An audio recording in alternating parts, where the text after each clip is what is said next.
नमस्कार, मैं doctor Rajpal Singh Shekhawat, assistant professor Hindi. आज हम यमक अलंकार पर चर्चा करेंगे। यमक अलंकार में कोई भी शब्द दो या दो से अधिक बार आता है। कोई शब्द या शब्द समूह या तो दो बार आता है या दो से अधिक बार आता है, लेकिन अर्थ हर बार उसका अलग अलग होता है। अनुप्रास अलंकार में वर्णों की आवर्ती थी, यमक अलंकार में शब्दों की आवर्ती।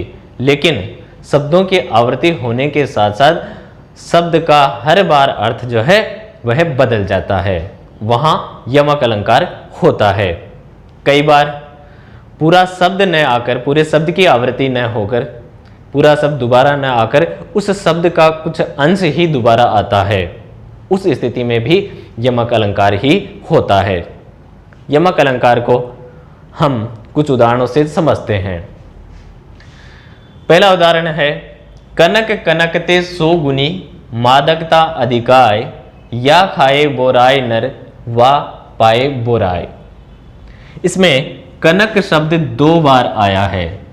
पहला कनक का अर्थ है सोना या धन संपत्ति, दूसरे कनक का अर्थ धतूरा है। कवि कह रहा है कि कनक कनकते सो गुनी, यानी सोने में धतूरे से 100 गुना अधिक मादकता यानी नशा होता है।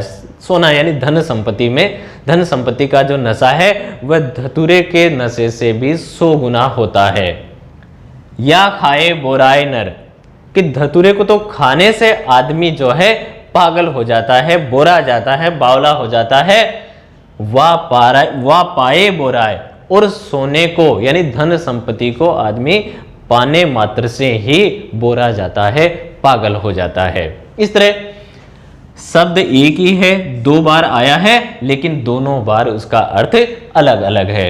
एक दूसरा उदाहरण यह है, सारंग ले सारंग चली सारंग पूग्यो आय, सारंग ले सारंग धर्यो सारंग सारंग माय। यहाँ सारंग शब्द 7 बार आया है और 7 बार उसका अर्थ अलग है। पहले सारंग का अर्थ है घड़ा या मटका। सारंग ले सारंग चली स्त्री सुंदरी। सारंग पूग्यो आय बादल मेघ या बरसात। सारंग ले सारंग धर्यो, सारंग इसका अर्थ है वस्त्र या कपड़े।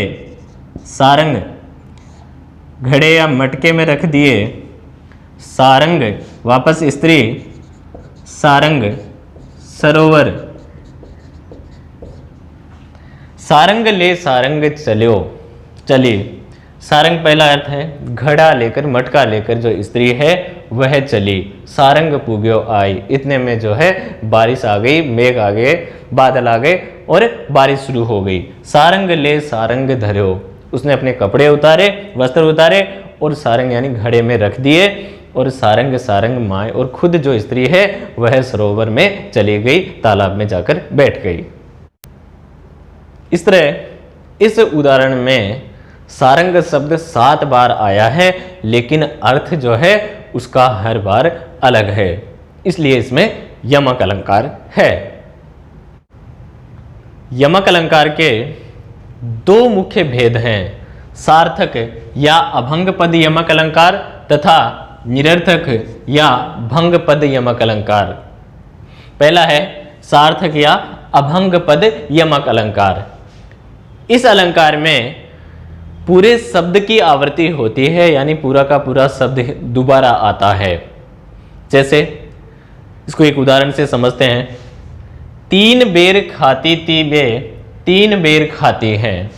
यहाँ बेर शब्द 2 बार आ रहा है और संपूर्ण पूरा का पूरा शब्द 2 बार आ रहा है, और दोनों बार जो अर्थ है अलग है। 3 बेर, बेर का अर्थ यहाँ बार है, यानी जो औरंगजेब की रानियां 3 बार खाती थी, दिन में 3 बार भोजन करती थी, अब शिवाजी ने उनकी हालत ऐसी कर दी है कि वे 3 बेर, बेर यानी बेर नामक फल जो है वह खाकर ही जीवित रह रही है।